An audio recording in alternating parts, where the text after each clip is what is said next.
Почитувани добро вечер и добро дојдовте во уште едно издание на вашата За или Против, една од вашите омилени политички емисии на телевизија Алфа. Нека ни е честит 1 мај, меѓународниот ден на трудот, но одлучив и сметам дека сум донала правилна одлука. Тоа ќе зависи од рейтингот на гледаноста, вашата гледаност на ова вечерашно издание, дека сепак има одредени теми кои малку повеќе болат периодов кој што го живееме, односно теми кои заслужуваат, би рекла, многу поголемо внимание и анализа. Сега, отколку работничките права, можеби ќе ме осудите за оваа констатација, секако дека ќе зборуваме и за работничките права вечерва, но би рекла дека Македонија се наоѓа во состојба во која што се наоѓа, дополнително на очиглед излегоа проблемите, криминалните дејанија изминатите 30 години кои доведоа до трагедијата во Кочани, понатаму информации за нови скандали коруптивни и слично, нешто кое што е болка,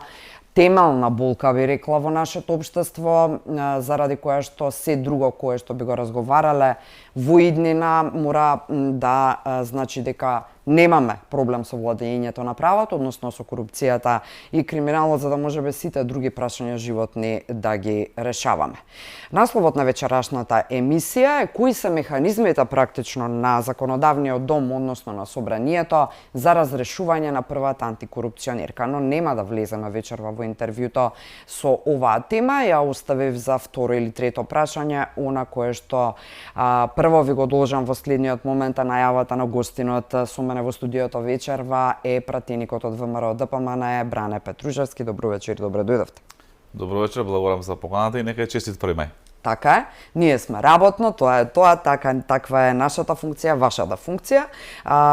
Она кое што второ би го кажала меѓу најважните работи е дека сметам оти една друга тема заслужува да биде старт на вечерашново интервју.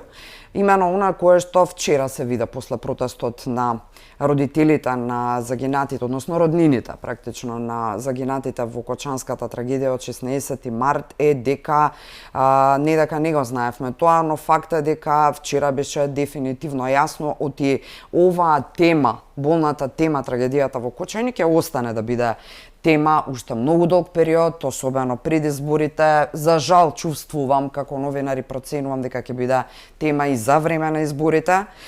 Исто така е факт дека ќе ве прогонува, бидејќи сте актуелна власт на за чиј мандат се случи ова што се случи.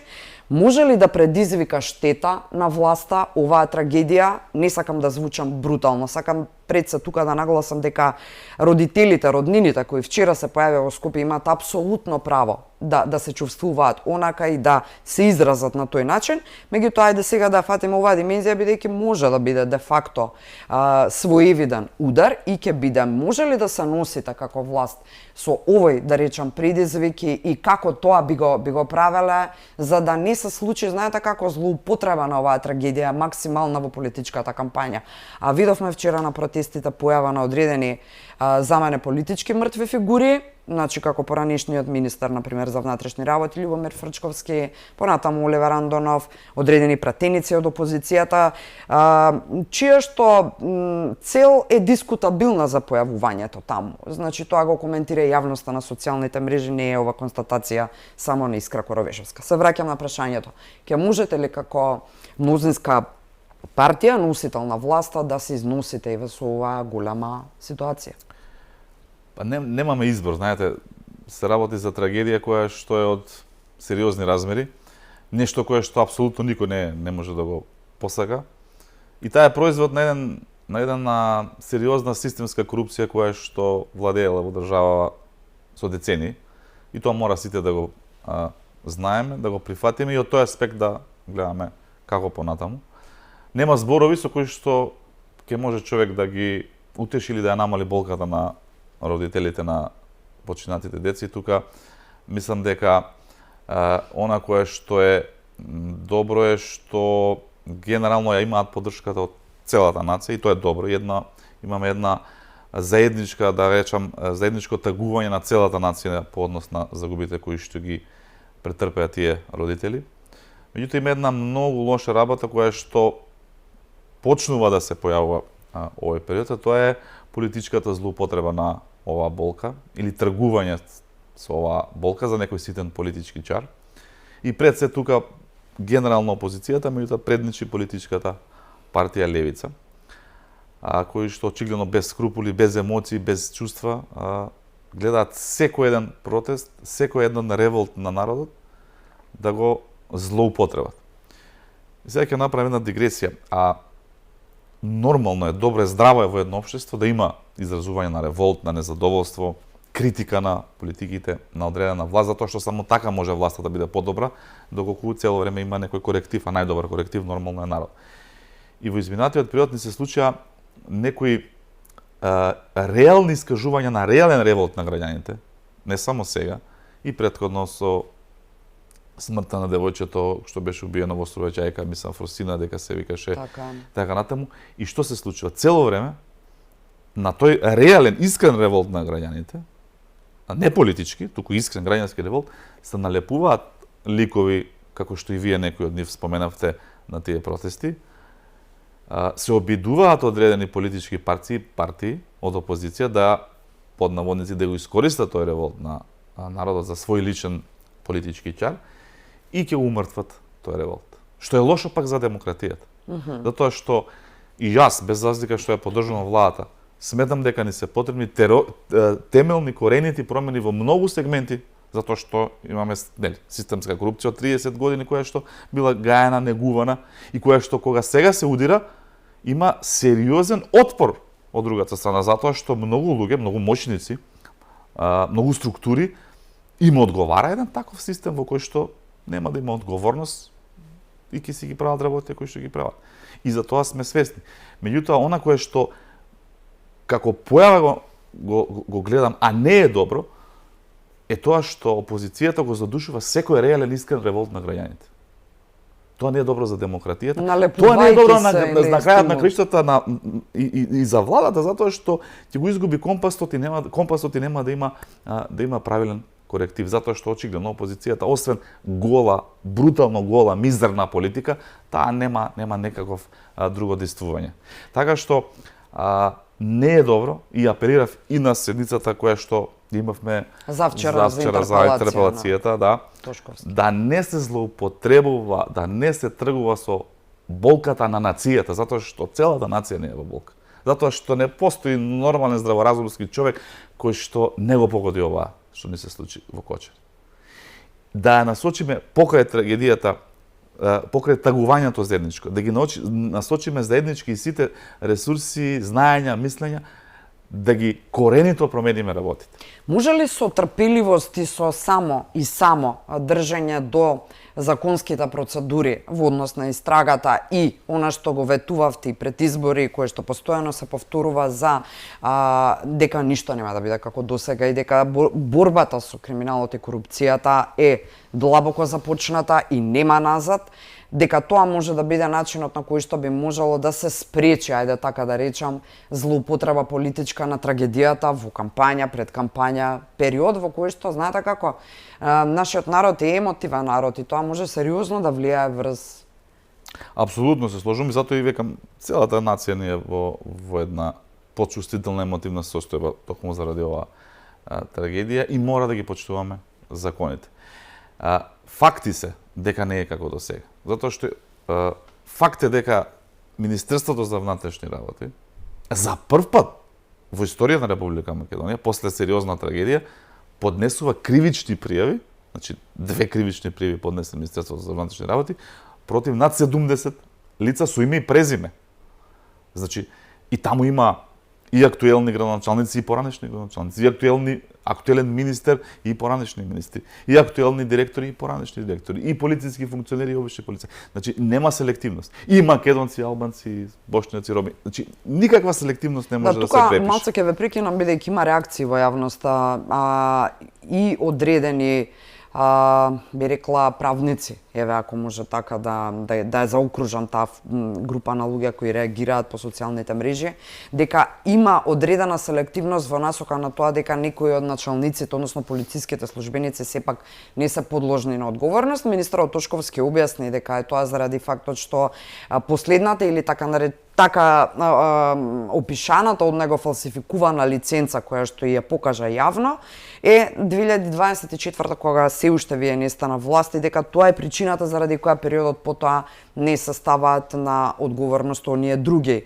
луѓе. Сепак тоа кај одредени делови од јавноста не е доволно убедително за да веруваат во самата истрага. Мора да сме свесни да објасниме на јавноста дека истрагата сега ја води јавниот обвинител, односно јавното обвинителство. Значи, МВР ја заврши својата работа, поднесе кривични пријави против 70 лица, неселективно. Понатаму, истрагата ја работи јавното обвинителство. Јавното обвинителство ја прошири уште неколку личности кои што беа обвинети. Можеби ќе ја прошири уште, тоа не е завршено, се уште трае истрагата и додека не заврши истрагата, не може ниту да знаеме, не може ниту да коментираме дали некој ќе биде опфатен или нема да биде опфатен. Се работи систематски, се работи на пребирање на доказни материјали и нормално секој еден кој што ќе се обезбедат доволно докази со кои што ќе се основано сомнение дека бил виновен за таа несреќа, апсолутно дека ќе биде процесиран од институциите и од органите, затоа што МВР работи по насока сега на наредбите на јавниот обвинител. Така што од друга страна многу ми е интересно под наводници кога ќе слушам кога опозицијата, пред се тука мислам на СДСМ, ќе обвинува за селективно работење на јавниот обвинител, а тој јавен обвинител е избран и предложен и избран со гласовите на СДСМ И ДУИ. Тие го предложија, тие не убедуваа дека е тоа најдоброто решение и тие го гласаа. Јас не го гласав. Јас гласав против овој како се викаше Коцевски. Меѓутоа актуелните пратеници кои што на СДСМ беа и во претходниот мандат, тие го гласаа. Тие не убедуваа дека имаат доверба во него. Верувам, се сеќавате, јавноста се сеќава, ние отпочнав, му дававме доволен период да се размамне, да покаже што знае, да почне неселективно да приведува, да покренува обвиненија. Зборувам се во период кога дојавме на вас пред оваа несреќа. Многу период му дававме, за разлика од како до сега, односно кога дојде СДСМ, првата активност што ја направи беше разрешување на тогашниот јавен обвинител. Првиот ден го разреши јавниот обвинител. Ние не сме такви. Оставивме простор. Еве, имаше едно ветување кој текнува порано, јавниот обвинител да го бира опозицијата. Еве, ние тоа го возможивме. 8-9 месеци опозицијски јавен обвинител беше на власт. Меѓутоа не бевме задоволни него работа, почнавме негова смена. Дојде оваа ситуација, ова е нешто кое што не може да се сврста во нормално функционирање на државата.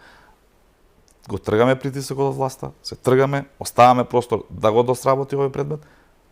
Продолжуваме со таа постапка откако ќе заврши докога ќе се заврши истрагата и ќе се покрене обвинението. Така што не може нас да не обвинува дека ние можеме да го контролираме јавниот обвинител кој што тие го избрали го предложили. Да, но може хипотетички се тоа, но се разбира дека заслужува да биде поставено на маса како прашање, иако е хипотетички. Се тоа може да се удри врз глава или врз грб или како и да е формулацијата, фразата која што нели метафорички ја користиме, доколку заради фактот што засега се сите овие осомничени ставени под едно дело, како што на времето гледам и во јавноста одредени експерти подсетуваат на акцијата Змиско око и начинот на кој што таа беше процесуирана и како таа заврши, односно колку одговорноста не беше лоцирана онака како што треба. Стравот е сега дека можеби ваквиот начин на ставањето на сите под исто дело би можело на сличен начин и да заврши. Тоа повторно ќе биде ставено на терет на ВМРО ДПМН кои не го удрија сатарот, што би рекле граѓаните, и не пресекоа и не завршија со овие структури како актуелниот обвинител во рамки луѓето членовите на судски совет.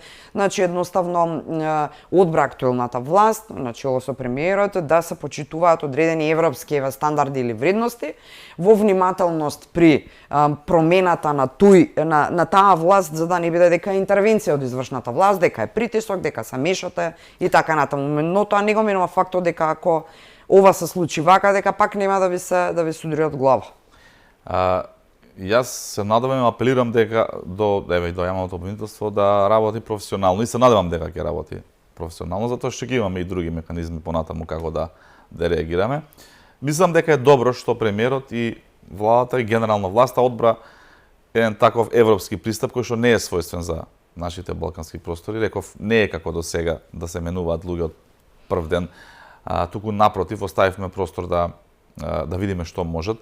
Ја почитуваме независноста на судскиот систем. Не сакаме да се мешаме во судскиот систем, иако изгласавме и негативен извештај и интерпелација на членовите на судскиот совет кои што ги бира собранието, меѓутоа тие тоа народски речено него ни рецкаат, си тераат повторно, затоа што не може луѓе кои што го довеле судството до ова ниво на 2% доверба, можеби помалку, да го менуваат и да го променат на подобро. Иако добија шанса, не ја искористија и мислам дека е редно време да бидат сменети. Можеби кои се механизмите тука еве на собранието? Многу пати сум го поставила ова прашање кога се пратеници гости, но еве гледаме, нели, негативен извештај кој го изгласавте на тема судски совет, понатаму ги разрешивте петмината и сега тие не се поднесуваат оставка. Не ги разрешивме, ги изгласавме интерпелација, они треба сами да си поднесат оставка. Тоа е смислата на интерпелацијата, се утврди одредена одговорност. Вчерашната изјава на претседателот на судски совет Камбовски е дека така не се со поднесување оставки, не се правеле реформите, неопходно било тие да учествувале во законските реформски процеси, им требале повеќе пари за да функционираат независно и така натаму, значи немаат намера лични оставки. Генерално пари бараат, вака се инсайдерски од собрание кога се гласа буџетот, генерално пари бараат за плати. Значи досега тоа им е приоритетот за поголеми, повисоки плати, иако ако сме реални и искрени, имаат да не речем високи, ама доволно добри плати во делот на судиите, обвинителите. Можеби службите се малку подоле, меѓутоа и кога бараат пари, бараат за судии, за обвинители, не бараат пари за служби. Ова вака инсайдерски. Меѓутоа што е тука е? Мислам дека имавме можност да слушнеме и што и како размислува членовите на судскиот совет, иначе со претседателот. Кога излезе премиерот и рече дека ќе одиме со смена на судскиот совет, меѓутоа оставаме простор за дебата, да слушнеме што мислат експертите, што мисли меѓународната јавност, што мисли опозицијата, што мислат и членовите на судскиот совет, и секоја една идеја која што ќе биде добра, која што ќе биде квалитетна, која што ќе биде во насока на реформа на правосудниот систем, ќе биде имплементирана.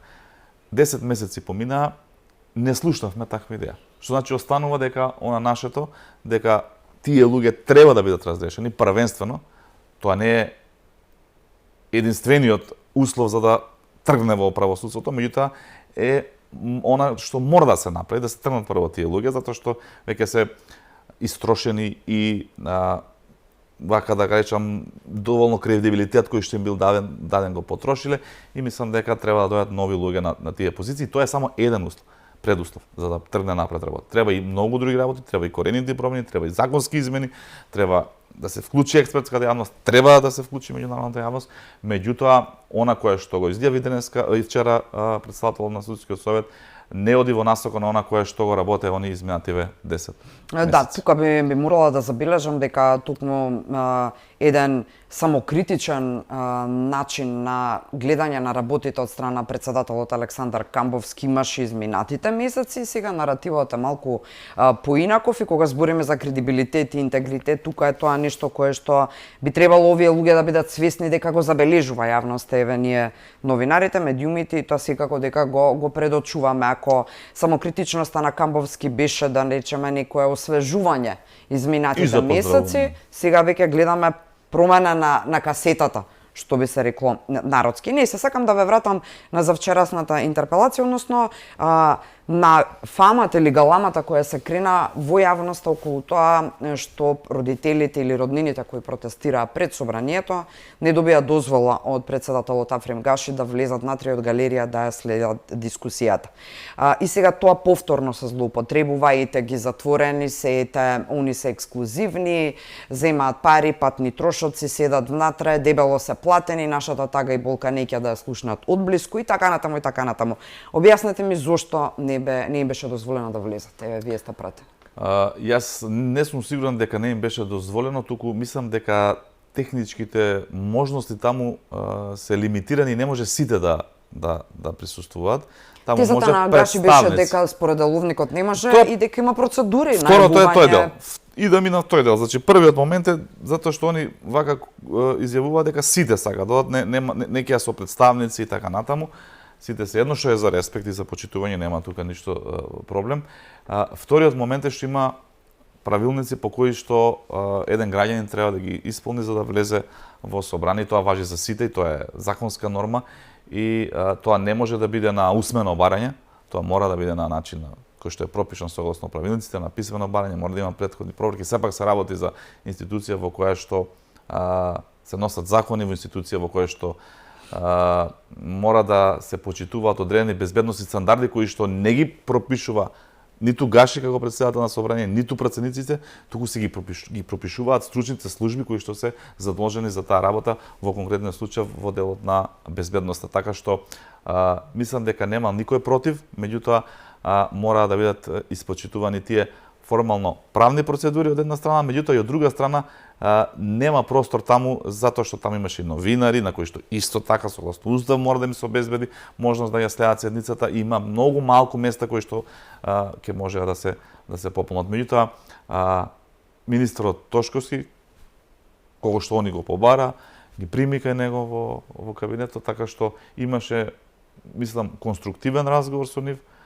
По моите информации и официјално она која што беше проследено од медиумите, меѓутоа и она која што се случувало после откако медиумите си заминале, е дека си заминале, сега не можам да кажам задоволни затоа што во таква состојба човек не може да биде задоволен, меѓутоа еве да речеме доволно информирани и со надеж за исчекување во рамките на законските можности за месец-два кога ќе се заврши истрагата да добијат уште повеќе дополнителни информации кои што во овој момент за жал се предмет на истрага и министерот не можел да им ги соопшти.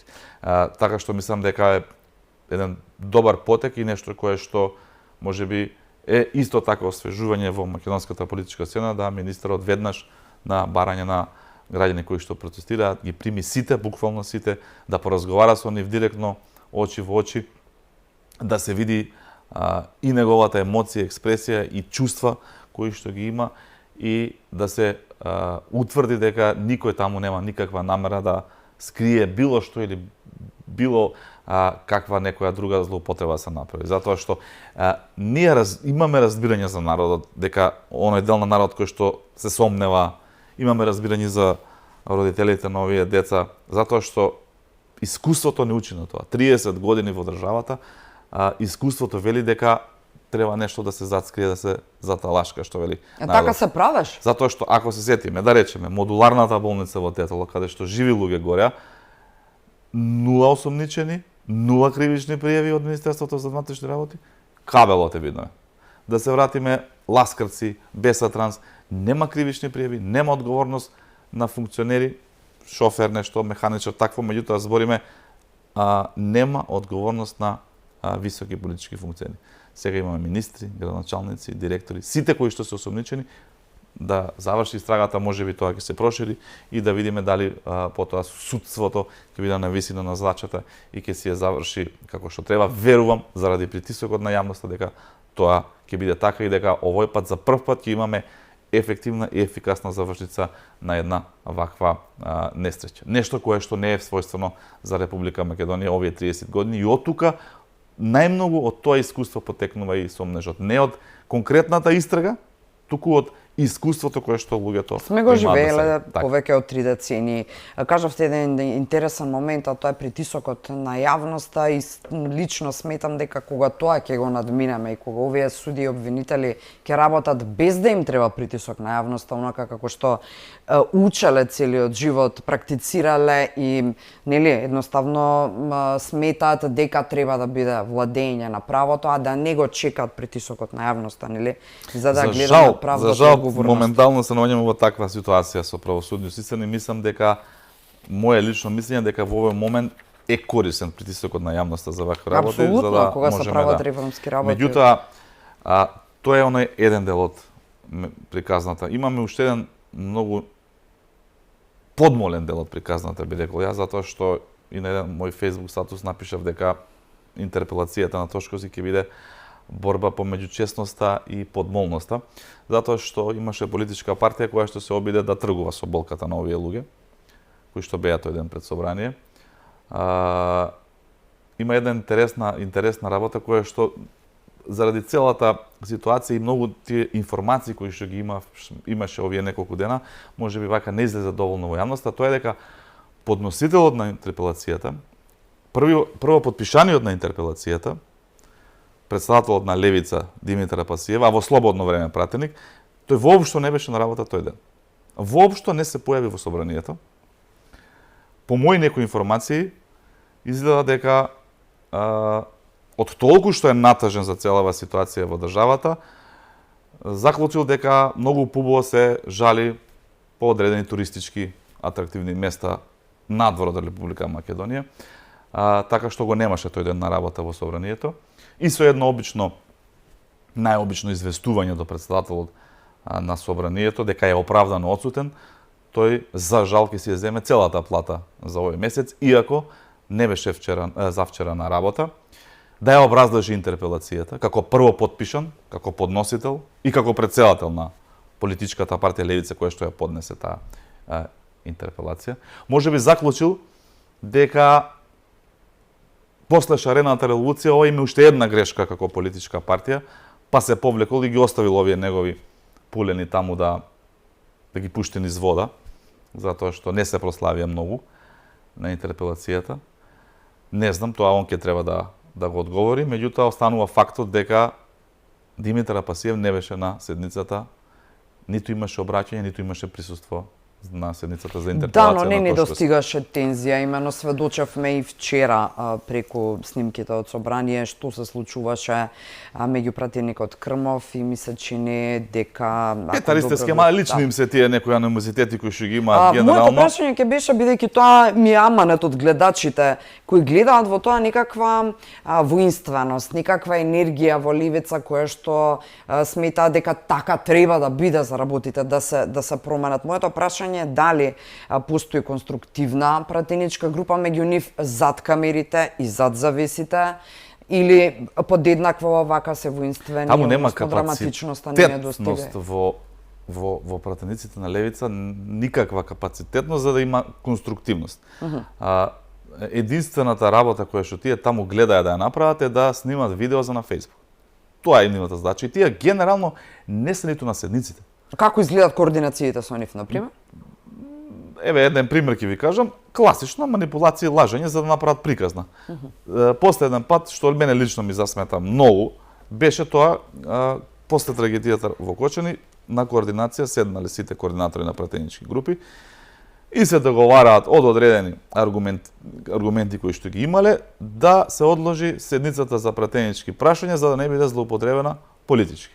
На иницијатива на координаторот на Левица, инаку најскапо платениот средношколец во Македонија Борислав Крмов, побарал да се откажат сите други седници таа недела и рекол штом нема да има пратенички прашања, нека нема ништо. Дури потоа тој на Facebook статус пишува му стои уште тој Facebook статус, сликал полиција околу собранието и рекол што ќе ви е толку полиција кога ги откажавме сите активности, значи и он си кажува дека ги откажа. За да следниот ден Пасиев процени дека тоа политички ќе му биде добар чари и профит и пишува пратениците одлучија да одат на одмор, што нема апсолутно никаква врска. Работата на пратеникот не е само присуство на седница за пратенички прашања, ние сме секој ден таму, пишуваме закон, анализираме, примаме граѓани, се движи, најмалку работата ни е па во собранието, ни треба сме помеѓу народот, помеѓу оние кои што не пратил. Меѓутоа, така прават они. Едно ќе направат таму, ќе проценат нешто друго и со нив човек не може да има никаква координација. Така што она кое што се случува генерално на седниците, а што се случи и на седницата за интерпелација на Тошковски е само еден за жал ефтин политички театар за да добијат одредена политичка чарж. Зошто?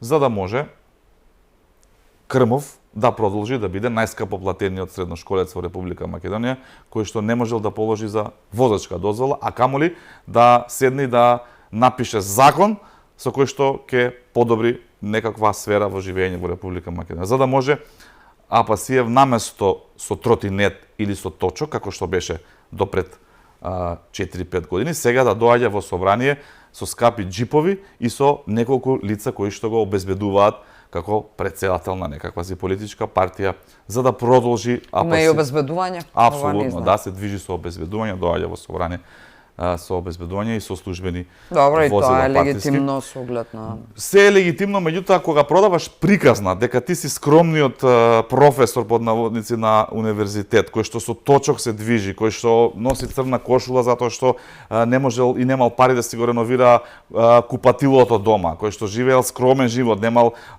возило, кој што имал Алфа, која што многу му се кварела по Скопје. И ја знаете целата негова приказна која што ја продаваше изминативе години. Малку е лицемерно сега да се возите со скапи джипови и да имате шофери и обезбедување, и тоа да не го презентирате на јавност. Може би ова ќе биде проценето токму од Апасиев кога ќе ве гледа дека се плашите како политичка партија ако сте на власт од левица, односно од него. Што ќе одговорите? Знае многу добро и лично дали некој се плаши или не, меѓутоа добро е за јавноста да знае со какви ликови ние имаме работа во собранието, или односно да знае какви ликови ги презентираат граѓаните во собранието. Значи, суштината на нив не име да подобрат нешто во општеството. Суштината име да придобијат политички чар, кој што потоа ќе го наплатат во се ова што го зборам. Па се очекуваат сигурно дека ќе купат уште некој атрактивен објект во центарот на Скопје, како што сега купи од извршител скапи гардероби кои што ги гледате дека ги носат нивните пратеници. Крмов кој што си наплаќал од партијата дополнителни хонорари, за јавноста да знае, левица согласно закон, да, таков е законот, секоја година зима над 200-300 евра буџетски пари за да се финансира како политичка партија. И сега тие ги земаат парите од буџетот и си ги расподелуваат на неколку минута таму во врхушката кој што се, лажејќи ги овие други членови дека не знам што ќе направат. Ништо таму нема приказна. На левица сега да ја даеш власт, тие ќе ја вратат. Затоа што не знаат да функционираат како власт. Тие знаат да функционираат како подмолна, злобна опозиција, политички глодари, лешинари кои што ќе изиграваат циркузанти и шарлатани, ќе снимаат видеа и ќе очекуваат лајкови на Facebook. Во суштина, жално е ова што ќе го кажам, меѓутоа на таа седница за интерпелација, тие ја продадоа болката на родителите на тие деца за повеќе лајкови на Facebook. Тоа беше приказната која што тие направи и ништо повеќе. И нека им служи на чест. Одиме конечно на темата. Да, факт е дека треба јавно постојано да се апелира до сите политички фактори во државава дека темата Кочани не смее да биде предмет за постигнување политички поени, уште помалку да биде дел од кампањата, за жал не сум сигурна дека тоа нема да биде така, дека ќе биде иземена. Како и да е, заслужуваше приоритетно внимание во вечерашното интервју, моментот пред законодавниот дом за вчера, самата интерпелација и сега конечно одиме на прашањето кое што исто така не помалку актуелно, бидејќи и стои во насловот на оваа емисија, кои се механизмите на собранието и дали постојат и до каде може да одите како законодавен дом во насока на разрешување на председателката на Државната комисија за спречување на корупција, за која се појави сомнеш и таа е под истрага дека односно е осомничена во рамки на случајот Адитив. Зошто велам дека е ова голема и важна тема, бидејќи претходниот состав на антикорупцијска комисија де факто воспостави одредени стандарди и беше една од институциите на која граѓаните најмногу и верува изминатите години. Тоа и во бриселските извештаи си стои, во сите други меѓународни извештаи кога станува збор за владење на право и така натаму и борба со корупцијата. Но оваа нова ситуација со актуелната председателка, која што видовме вчера дека во отворено писмо не ја ни спомнува оставката како феномена, тоа најмалку што може и што треба да го направи пред се заради членовите нејзини соработници кои ги води и представува, бидејќи на тој начин со останувањето сакала или не, директно или индиректно, влијае на кредибилитетот на антикорупцијска комисија. И сега, кои се вашите механизми? Вие сте пратеник од власта, мнозинство во парламентот практично. Има ли намера да се поднесе, не знам, интерпелација за Татјана Димитровска? Можеме да одиме со интерпелација. Дали ќе одите? И тоа, го анализираме овој период, меѓутоа, токму од она кое што го прочитав од нејзиното Писмо. обраќање кон јавноста, писмо кон јавноста, мислам прашање колку ќе има ефект затоа што интерпелацијата само по себе не значи разрешување, собранието нема таква можност, туку ќе значи одредена политичка одговорност, што во конкретниот случај е ирелевантна затоа што таа веќе е под, да речеме, некаква кривична осомнение за кривична одговорност, така што во вакви случаи во развиените европски демократи каде што стремиме да бидеме, мислам дека не се става под прашање оставката, таа е нормален чин, морален чин на крајот на краиштата за да заштитиш институцијата, па и за да се заштитиш себе си, за да не ти велат дека ќе влиеш во истрагата и така натаму, ако сметаш дека си невин, тоа да си го докажеш врз една нормална законска постапка и така се прави во нормалниот свет. Кај нас се е некако поразлично, се е некако потешко, се е некако некој потежок пат кој што треба да го изводиме како држава, вклучително и за ова. Така што да видиме уште некој период како ќе се одвива целата ситуација и ќе направиме проценка или ќе побараме некаква веќе законска можност, па дури ако треба измена на закони да можеме да разрешуваме некои функционери кои што ги избира собранието, иако тоа иде со двотретинско мнозинство, малку е комплексна цела приказна, не знам како би можело да се изведе, меѓутоа мора да најдеме начини и мора да ги менуваме работи. Дојавме на власт, впрочем, да ги менуваме работите корените. Да сте вие еве член на антикорупцијска во моментот, а не сте Татјана Димитровска, туку сте меѓу членовите, сметате ли дека сите треба да си поднесат? Бисте си поднели ли вие оставка? Еве да сте, не знам, заменик председател на антикорупцијска. Зависно сега зашто е осомничено и доколку е инволвирана целата комисија за спречување на корупција, апсолутно треба сите да се поднесат оставка.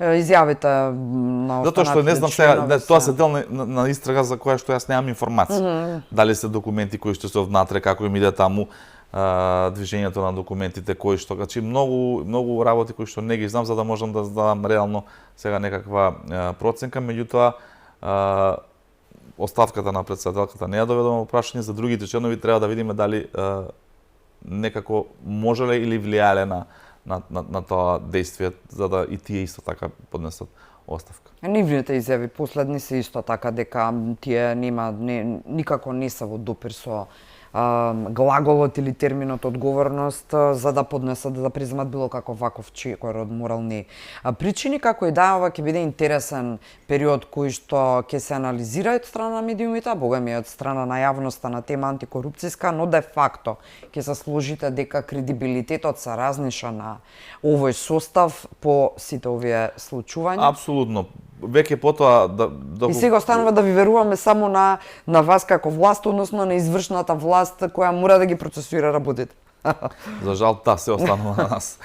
Таков е системот. Добро е што, видите, јас сум од друга страна задоволен затоа што се отвараат сериозни предмети. И тоа е многу добро. Значи, и тука се гледа дека нема селективност и дека не е како до сега. Се отвараат многу предмети во кои што се инволвирани многу.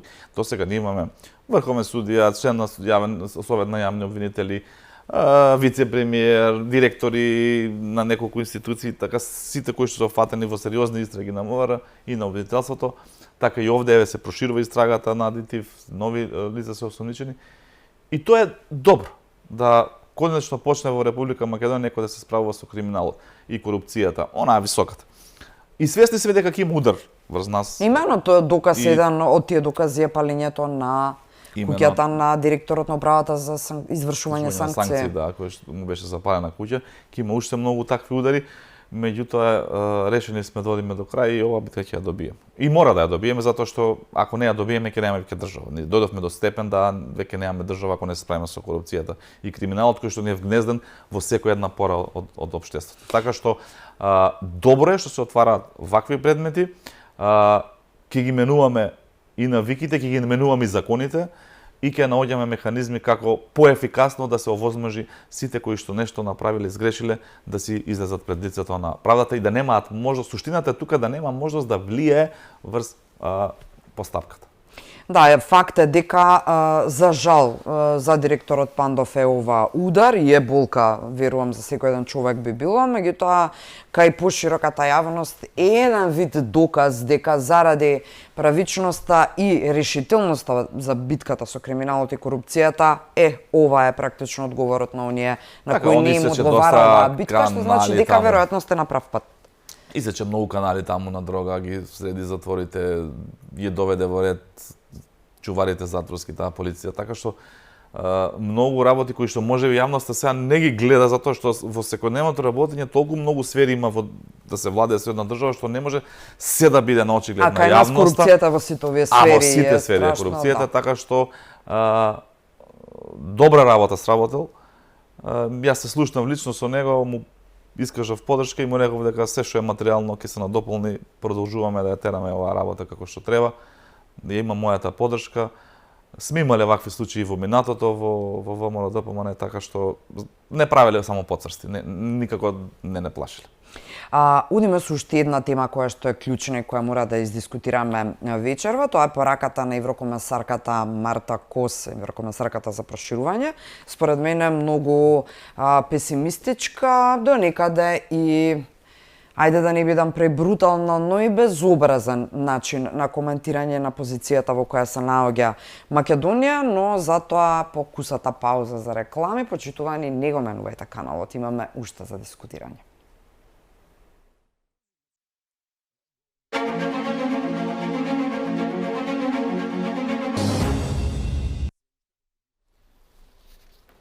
Добро дојдовте назад вечерва во За или против. Разговарам со пратеникот од владеачкото мнозинство, односно од партијата носител на владеачкото мнозинство ВМРО-ДПМН, Бране Петрушевски, за оние кои сега се вклучуваат. Петрушевски ги издискутиравме сите оние за жал политички маркетиншки обиди да се злоупотреби трагедијата во Кочани, понатаму дискутиравме и за интерпелацијата, а и за првата антикорупционерка. И сега доаѓа една тема која што подеднакво боли, иако ако можам да заклучам, изминатиот период веќе не е тема број 1 или меѓу првите 5 теми во државава, тоа се евроинтеграциите, оправдано не се тема број 1, а за тоа сертификат, условно речено, ни даде во последниот настап и еврокомесарката за проширување Кос, која што вели жали за нас себе тука, за да не сгрешам во цитирањето, вели дека Македонија е тажна приказна и ако Украина чекала на нас како Македонија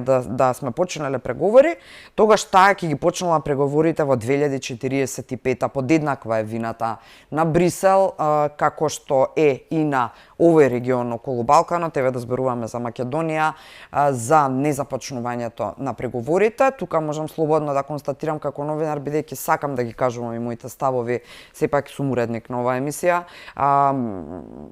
Не се реформиравме во вистински правец и не направивме она што требаше и што заслужуваат овие граѓани и оваа држава, но само го променивме името и тоа повторно без согласност од граѓаните, значи тука ние ја промашивме, народски речено, работата, а Брисел се тие кои дозволија услов ваков брутален да биде билатерален спор меѓу две земји кои и при тоа Македонија нема никаков проблем со Бугарија, Бугарија има проблем со Македонија. Како и да е, прашањето ми е директно и конкретно, треба ли коначно веќе да не ни биде тема воопшто Европската унија? Знам дека тоа е невозможно и знам дека тоа е нешто кое што ни е стремеж вечен, но ќе се сложите дека во анкетите мерењето на јавното мислење веќе не е толку возбудено на тема ЕУ и дефинитивно веќе е апсолутно време дома да се покажат промените, да се случат, дома да се средиме, а ако биде ЕУ добра, ако не повторно добра. Добро е првин да ја поканиме еврокомесарката Косово Македонија за да види дека Македонија е една прекрасна приказна и да ја запознае поубаво. А сага е нашиот пат кон Европската унија, пет се многу повеќе заради самата Европска унија, а многу помалку заради нас. Зошто ова го велам? Затоа што овој народ во име на таа европска иднина која што нели цело време му се ветува, истрпел многу и понижувања, и уставни измени, и менување на имиња, на банкноти, на територијални поделби и се што све не овие 30 на години направивме како народ, односно издржавме како народ, се во име на таа европска иднина и таа европска иднина никако да дојде.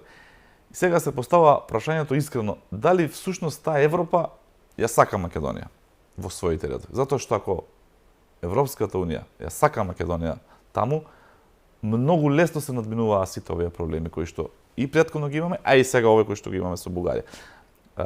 Со нас проблем има најслабата членка во Европската унија, во економска смисла на збор.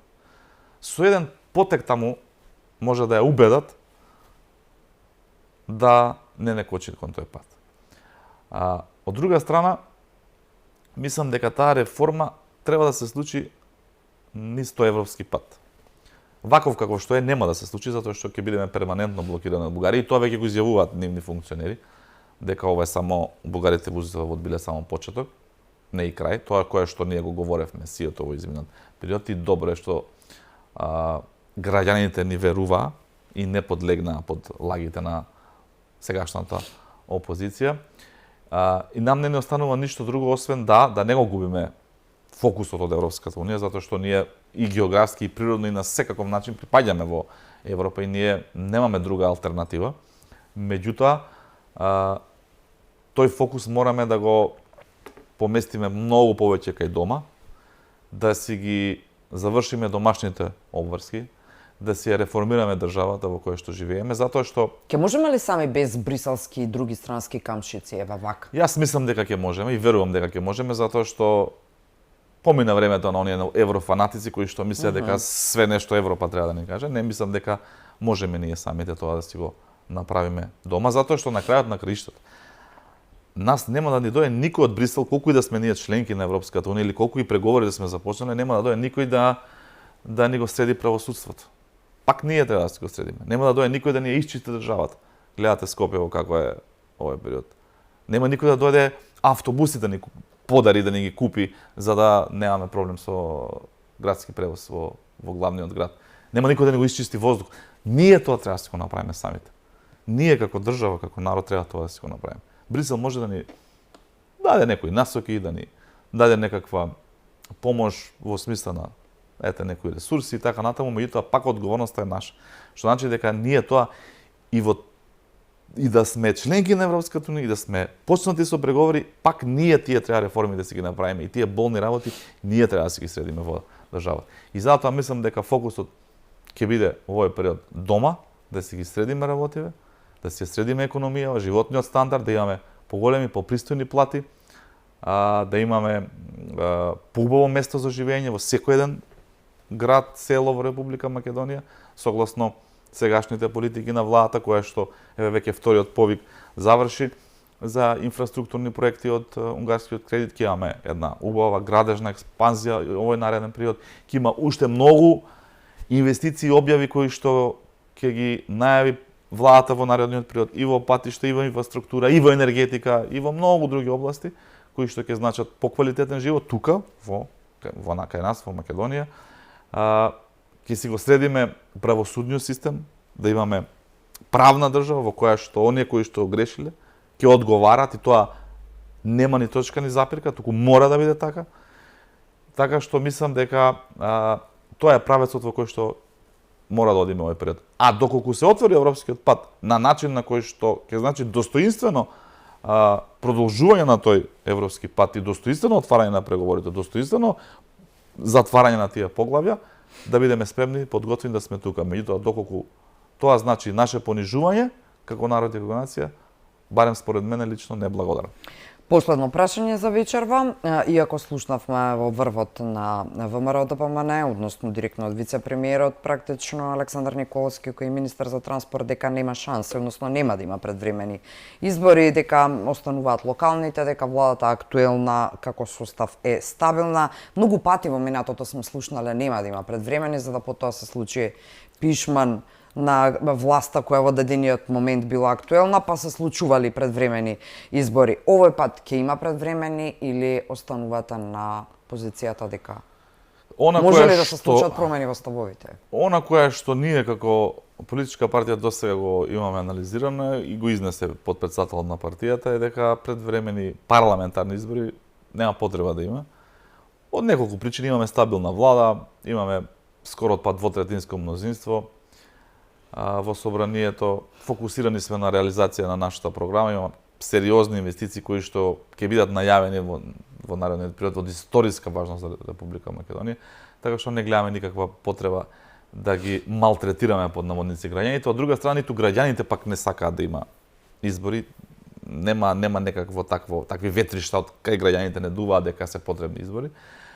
А од трета страна, мислам дека и не цела опозиција би сакала да има избори. Мислам дека и опозицијата сака да има еден период во кој што ќе се консолидира како опозиција и ќе може да се зајакне, да биде реформирана, структурирана како што треба и да излезе поквалитетна со поквалитетни политики за да може да парира на ВМРО, да помага затоа што анкетите тоа го кажува дека дефинитивно сме во убедливо водство. Така што не гледам освен Дуи кои што мислат дека некако и профитирале, не гледам како, затоа што нашето ведување дека со Дуи влада не правиме стои, си го реализиравме и тоа ќе си стои. Не гледам други некои сериозни структури кои што бараат предвремени избори и искрено стојат на тоа. Меѓутоа, мора да ставам запирка, ВМРО ДПМН никогаш не бегало од соочување со народот на избори. Така да, ако ценат некои дека треба да се оди на избори, сериозно, го бараат тоа од нас, тука мислам пред се на сериозните политички опозициони партии, немаме никаков проблем, убедени сме, знаеме, сигурни сме дека ја имаме најголемата поддршка од граѓаните. Бране Петрушевски, ви благодарам вечерва што бевте дел од За или Против. Јас мислам дека ве прашав се што требаше да објасните за најактуелните прашања во моментот. Секако ова не е последно гостување, веќе чекаме во периодот што следи, ќе има работи за кои што ќе треба да одговара повторно собранието, односно вие како народни избраници, народни пратеници внатре. Ви благодарам што Благодарам на поканата и секогаш сум тука да одговорам на прашањата на јавноста и да комуницираме преку вас медиумите со јавност. Како глас на народот. Почитувани, вам ви благодарам за вниманието. Се надавам дека уживавте и дека не траеше долго и не бевме досадни. Верувам дека ова се прашања кои што заслужуваат одговори и верувам дека сакате да ги чуете и ваквите анализи малку поопширни отколку она што имате можност да го слушате во информативните издања. Гледајте и утре За или Против. Пријатно.